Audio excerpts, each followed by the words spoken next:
नमस्कार दोस्तों, एसएससी के एक और सेट के साथ हम आपके सामने आए हैं और ये अगेन एसएससी सीजीएल 2024 का जो है वो सेट है। स्क्रीन पर आपको जो है वो पहला क्वेश्चन विजिबल हो गया होगा। देखिए पहला क्वेश्चन मुझसे क्या बात कर रहा है, select the option that expresses the given sentence in passive voice. यानी आपको इस सेंटेंस की क्या बतानी है, पैसिव वॉइस जो है वो बतानी है। एंड माई क्वेश्चन इज कि साइंटिस्ट वर कंडक्टिंग एक्सपेरिमेंट्स। नाउ देखिए फ्रेंड्स, यहाँ पर क्या लिखा है, ये वर कंडक्टिंग। तो जब मैं इसका पैसिव बनाऊंगी तो ये वॉज या वर के साथ बीइंग मुझे दिखना चाहिए और कंडक्टेड दिखना चाहिए। यहाँ पर मुझे क्या दिख रहा है, हैज बीन कंडक्टिंग, ये आंसर नहीं होगा। यहाँ पर मुझे क्या दिख रहा है, हैज बीन एक्सपेरिमेंटेड, ये भी आंसर नहीं होगा। यहाँ पर मुझे क्या दिख रहा है, ओनली डिस्कवर्ड, एंड इनफैक्ट आगे लिखा है had been conducted. Had been का यूज भी हम नहीं करेंगे। तो बेसिकली मेरा आंसर क्या हो जाएगा, वर बीइंग कंडक्टेड, क्योंकि पैसिव में मुझे वॉज या वर के साथ बीइंग दिखना चाहिए था और थर्ड फॉर्म कंडक्टेड दिखना चाहिए था। तो ये राइट आंसर हो गया और my answer is option number 4। चलिए आगे बढ़ते हैं। नेक्स्ट ये मुझसे पूछ रहा है, एरर मुझे निकालनी है सेंटेंस के अंदर।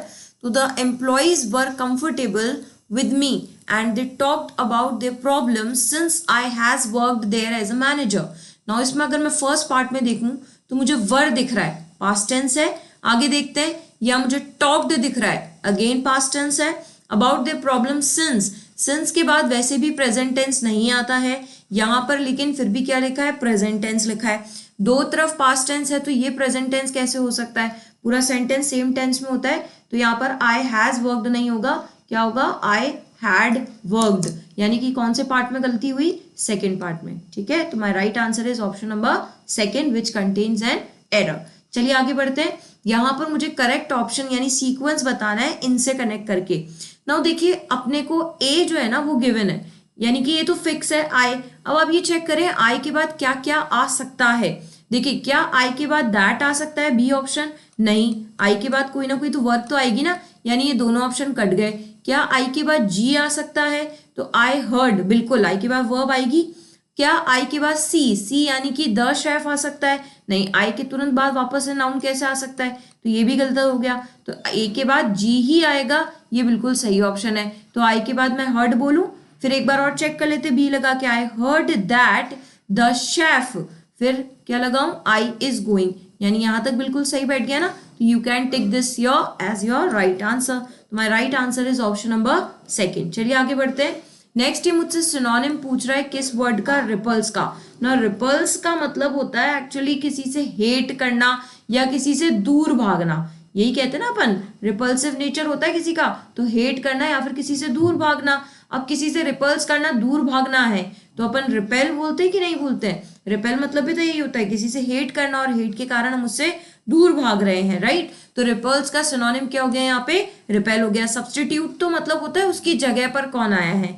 रिकवर आप जानते ही हैं, और रिप्रूव का मतलब होता है किसी को डांटना, फटकारना, है ना, दिस व्हाट रिप्रूव्स मीन्स। तो यहाँ पर सिनोनिम रिपल्स का क्या हो गया फ्रेंड्स, रिपेल हो गया। चलिए आगे बढ़ते हैं। नेक्स्ट ये मुझसे बात कर रहा है the list of subjects to be discussed, यानी कि वो लिस्ट बात करनी है जो डिस्कस होनी है मीटिंग में। अब मुझे वन वर्ड सब्स्टिट्यूशन बताना है इसका। तो list of subjects to be discussed at a meeting, इसको कहते हैं हम एजेंडा। एजेंडा का मतलब है कि आपने एक प्रॉपर लिस्ट बना ली है कि भाई इसके बारे में हमें मीटिंग में बात करनी है। क्योंकि फॉर्मल मीटिंग्स में क्या होता है, वहां बैठकर सोचने नहीं लगते हो कि मुझे इस टॉपिक पे बात करनी है। वो टॉपिक्स पहले से प्री माइंडेड होते हैं कि हम मीटिंग्स में ये डिस्कस करने वाले हैं, तो वो पहले से क्या लिख करके रखते हैं, तो वो क्या कहलाता है, एजेंडा। ऑब्जेक्टिव्स तो उसका मतलब होगा नहीं, मेन्यू का भी मतलब नहीं होगा। ये वर्ड लिखा है माइन्यूट्स। अब इसे माइन्यूट्स भी बोलते हैं, मिनट्स भी बोलते हैं, दोनों के अलग अलग मतलब होते हैं। देखो एक तो मिनट्स का मतलब होता है टाइम से रिलेटेड, जैसे आर, सेकेंड, मिनट्स बोलते हैं अपन, वो वाला। एक होता है माइन्यूट, माइन्यूट का मतलब होता है बारीकियां, छोटी छोटी चीजें जो होती है ना, उन्हें बोलते हैं माइन्यूट्स। और एक फ्रेज भी यूज होती है जिसे हम कहते हैं, इसको भी हम मिनट्स ही कहते हैं, मिनट्स ऑफ समथिंग, ये एक फ्रेज है। और मिनट्स ऑफ समथिंग का मतलब होता है किसी भी चीज की समरी, है ना। जब हम किसी भी चीज की समरी लिखते हैं ना, उसको बोलते हैं मिनट्स ऑफ समथिंग। तो ये तीन चीजें हैं जो आपको इस वर्ड से रिलेटेड ध्यान रखनी है। चलिए आगे बढ़ते हैं। नेक्स्ट ये मुझसे बोल रहा है ऐसा कौन सा सेंटेंस है जिसमें कोई स्पेलिंग एरर नहीं है। तो जरा देखते हैं कौन सा सेंटेंस है जिसमें स्पेलिंग एरर नहीं है। फर्स्ट पार्ट की अपन बात करते हैं। तो फर्स्ट पार्ट में मुझे बोल रहा है the paintings are structured chronologically, यानी जो पेंटिंग्स हैं आपने वो क्रोनोलॉजिकली स्ट्रक्चर की यानी अरेंज किया है। क्रोनोलॉजिकली का बेसिक का मतलब होता है कि आपने इवेंट्स के हिसाब से उसे अरेंज किया है, जो इवेंट्स टाइम के अकॉर्डिंग सीक्वेंस में हुए हैं, starting from cubism to surrealism. अब ये जो वर्ड लिखा है ना सरियलिज्म, इसकी जो स्पेलिंग है ये यहाँ पर बिल्कुल सही लिखी है, SUREAL, सरियलिज्म। और इसका बेसिकली मतलब क्या होता है, किसी भी चीज की बहुत ज्यादा खुशी होना, एक्सट्रीम हैप्पीनेस जिसको कहते हैं ना, वो कहलाता है सरियलिज्म। और सरियलिज्म की जो स्पेलिंग है इसमें हम सिंगल आर नहीं डबल आर का यूज करते हैं, SURR, ये होता है सर, फिर आपको लिखना है रियल और फिर आपको लिखना है लिज्म, तो सरियलिज्म। तो यानी कि इसमें तो करेक्ट स्पेलिंग कैसे होगी, गलत होगी ना एक स्पेलिंग सरियलिज्म की, तो ये मेरा आंसर नहीं है। नेक्स्ट आगे बढ़ते हैं। The artist received recognition for her impressive ethnic, मतलब ये कह रहा है जो आर्टिस्ट है उसे कई इंप्रेसिव मतलब बातें सुनने को मिली, कई अच्छी बातें सुनने को मिली, etchings, buckling, landscapes and recreation of natural scenes around her, जो उसने अपने आसपास के जो चित्र हैं उसको जो है उसने पेपर पे उतारा था, उसके लिए उसको काफी सराहनीय चीजें देखने को मिली। अब यहाँ पर ये जो वर्ड लिखा है ना बकलिंग, इसका मतलब होता है कि बहुत खास जिसको अपन कहते हैं, बहुत अच्छा जिसको अपन कहते हैं, वो कहलाता है, यानी कि ऐसा लैंडस्केप जो बहुत ही सुंदर यूनिक जिसको अपन कहे है ना। तो यहाँ पर बकलोलिक की स्पेलिंग जो है ना वो गलत लिखी है, ये स्पेशली वर्ड होता है bucolic, it's not bucolic, it's bucolic, which means what, that something which is very unique, या जो बहुत ज्यादा अच्छा हो। थर्ड पार्ट पे चलते हैं, यानी कि ये भी अपना आंसर नहीं होगा, इसमें भी एरर मिल गई।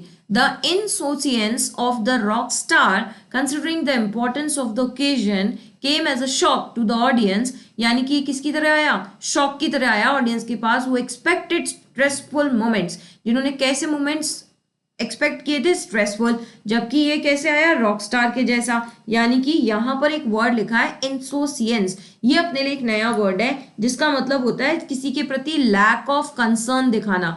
Lack of concern basically means किसी की चीज के प्रति या किसी भी व्यक्ति के प्रति बेपरवाही दिखाना इज नोन एज व्हाट, इंसोसियंस। और इसकी स्पेलिंग बिल्कुल सही लिखी है, रॉक स्टार की स्पेलिंग भी सही है, कंसिडरिंग की स्पेलिंग भी सही है, इंपॉर्टेंस भी सही है, स्ट्रेसफुल, एक्सपेक्टेड, ऑडियंस, ओकेजन की स्पेलिंग भी सही है, मोमेंट्स भी सही है, यानी बेसिकली सेंटेंस में सारी स्पेलिंग्स जो है वो सही लिखी है।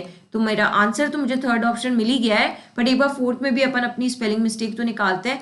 The focus of the exhibition, देखो यही गलत मिल गई, एग्जीबिशन की स्पेलिंग मैच आता है ना, तो the right spelling is what, EX, exhibition होता है ये, EXHIBITION, तो यानी यहाँ पे भी गलत स्पेलिंग मिल गई है। तो basically my right answer is third option which contains no spelling error. चलिए आगे बढ़ते हैं।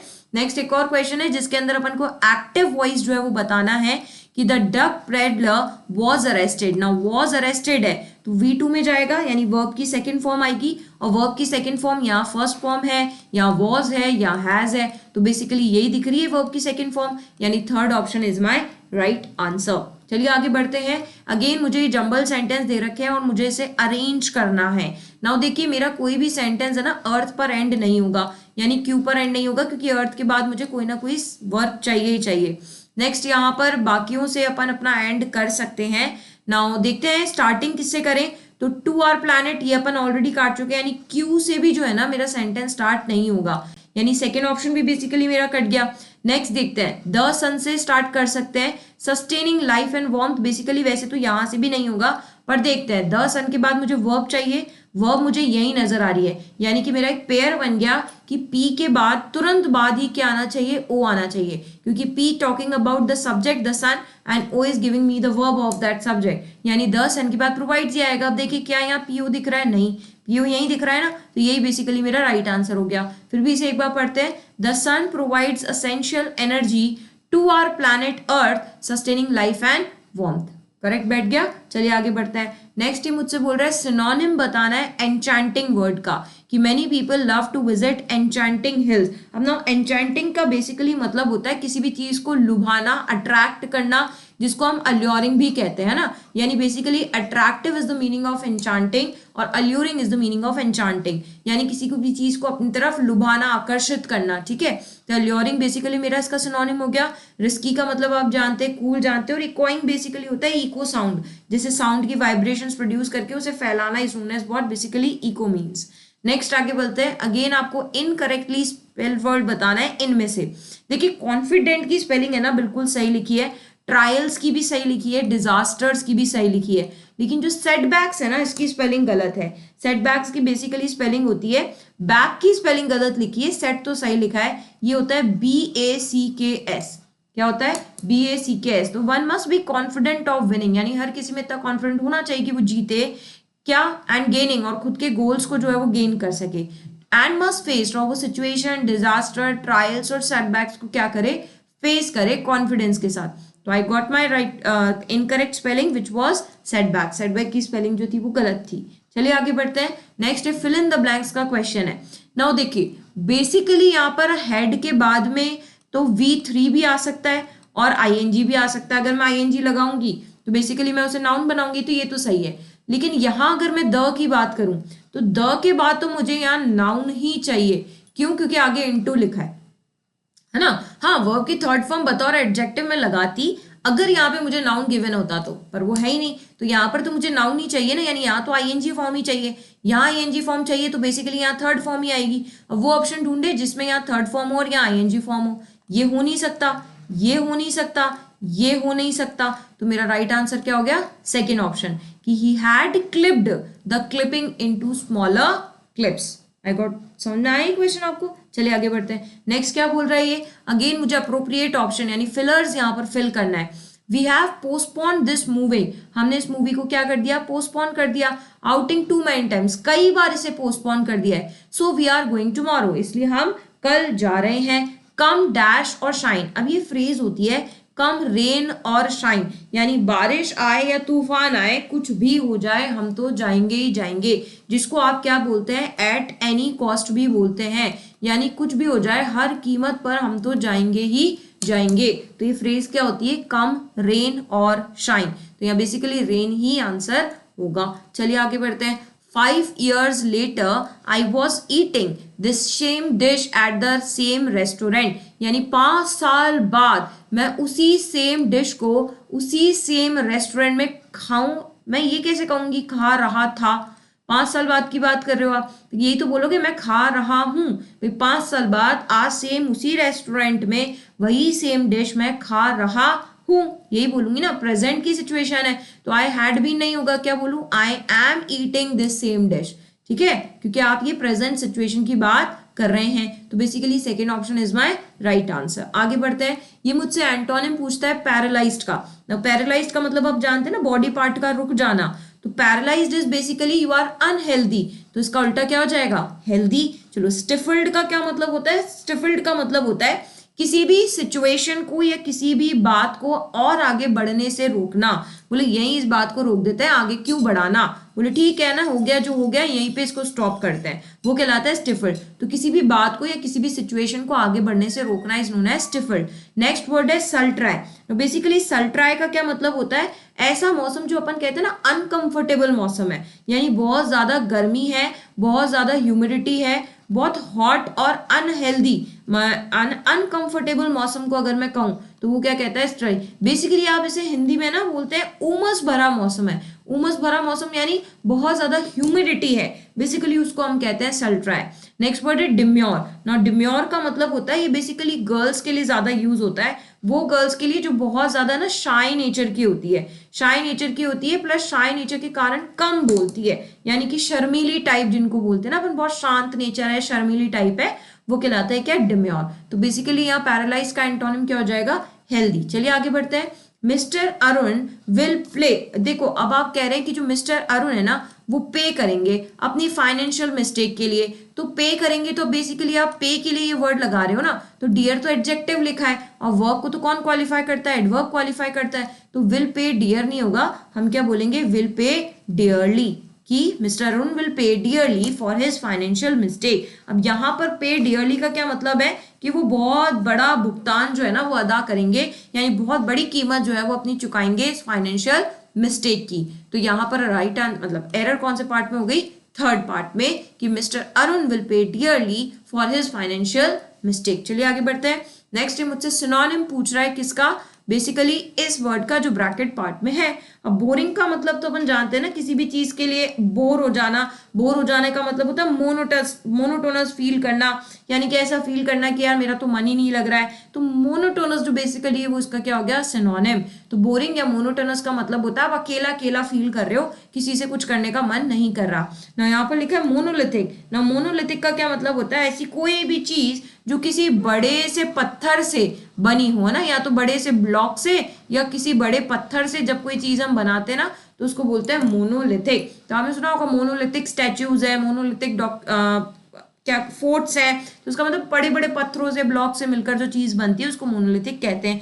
फ्यूरियस का मतलब तो जिज्ञासु या उग्र होता है, नर्वस आप जानते ही हैं।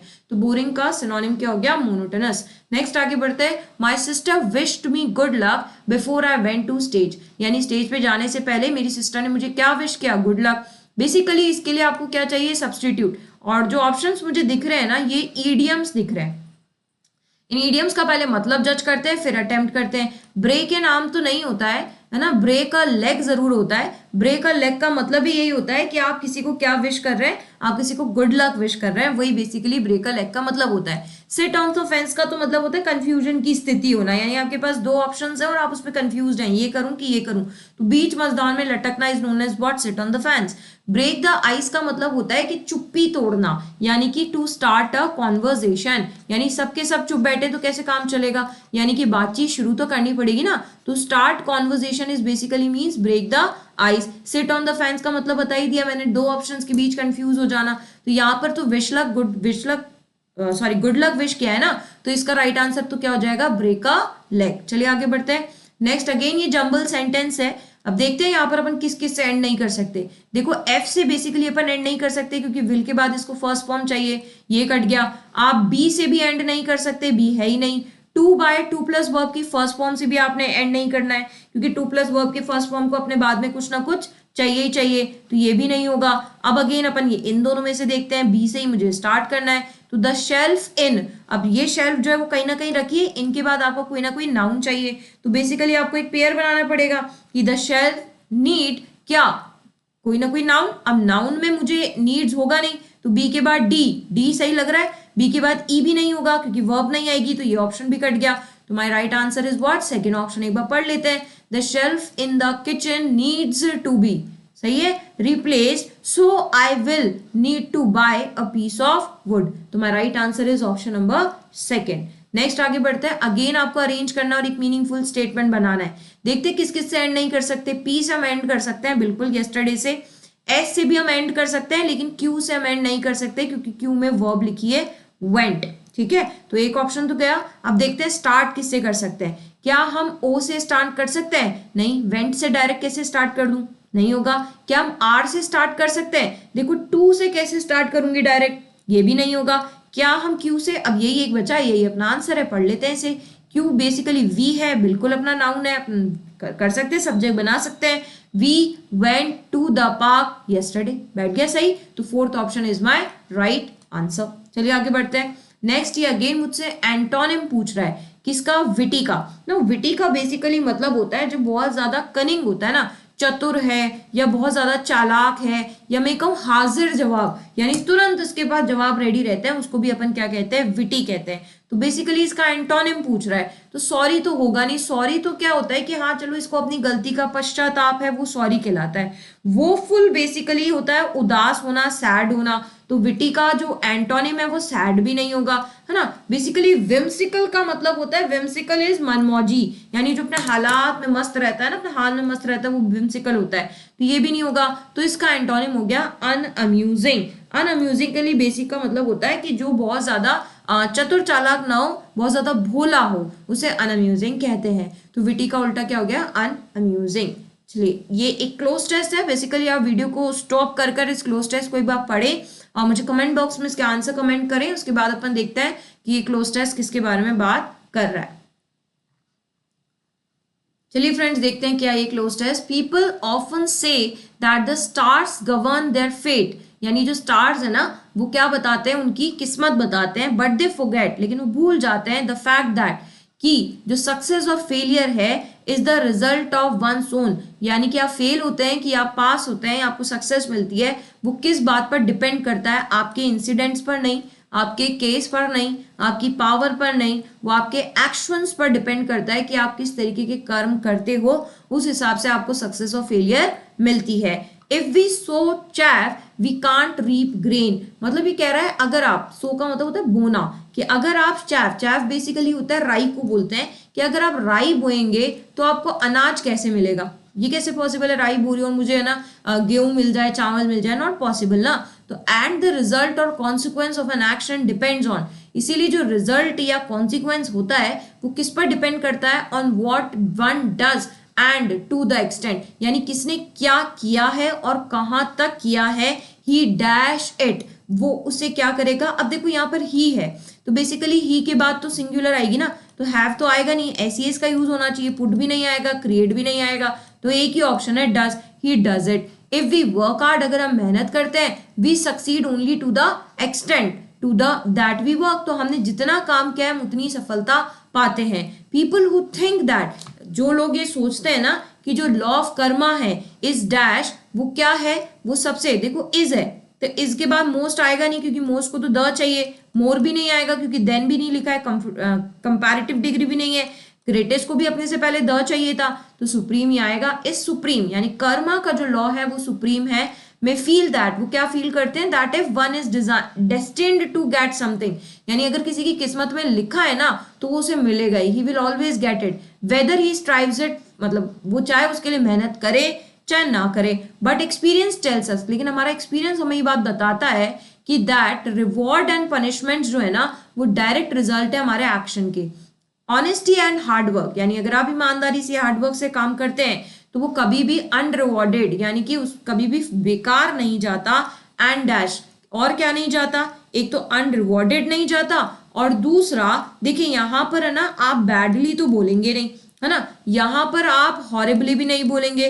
दूसरी बात, यहाँ अनरिवॉर्डेड नेगेटिव वर्ड है ना, तो बेसिकली जब एंड से पहले आपने यहाँ पर क्या बोला है, इविल डीड्स, इविल डीड क्या है, बेसिकली नाउन है, तो एंड के पहले भी आपको नाउन नहीं चाहिए, और यहाँ पर भी आपने इविल डीड्स नेगेटिव वर्ड बोला है तो यहाँ पर भी नेगेटिव ही आएगा। फेयरनेस पॉजिटिव वर्ड है तो यहाँ पर बेसिकली नाउन क्या हुआ, ऑनेस्टी, क्योंकि हॉरिबली और बैडली क्या है, एडवर्ब, तो and dishonesty and evil deeds, एक ही ऑप्शन दिख रहा है, नेवर गो, वो क्या नहीं जाती है, बेकार नहीं जाती है, तो बेकार को हम क्या कहेंगे, वन नेवर बीन। देखो ये कह रहा है आप कितना भी इविल डीड्स कर लो या बुरे काम कर लो, बिना पनिशमेंट के तो आप नहीं रह सकते, तो पनिश्ड नहीं होगा, वाइल नहीं होगा, वाइल का बेसिकली का मतलब होता है बहुत ज्यादा अनप्लेजेंट फील करना, तो ये सारी चीजें अनपनिश्ड नहीं जाती है, यानी पनिशमेंट एक ना दिन तो आपको मिलेगा ही मिलेगा। In fact even the law of karma in its proper sense means that, बल्कि ये भी यही कहता है कि फ्रूट वी गेट, जो फल हमें मिलता है वो हमारे एक्शंस पर ही डिपेंड करता है कि हमने पास्ट में कैसे एक्शंस किए हैं। तो बेसिकली ये एक और मेरा सेट था जो CGL 2024 से जो है वो रिलेटेड था। आगे और हम 2024 के इसी तरीके से सेट जो है वो करते रहेंगे सीरीज में। फ्रेंड्स यही सेट है जो आपको बहुत अच्छे मार्क्स जो है वो SSC CGL 2025 में दिलाएंगे। तो नेक्स्ट सेट में आपसे फिर मुलाकात करते हैं, तब तक के लिए फ्रेंड्स जय हिंद, जय भारत, राधे राधे।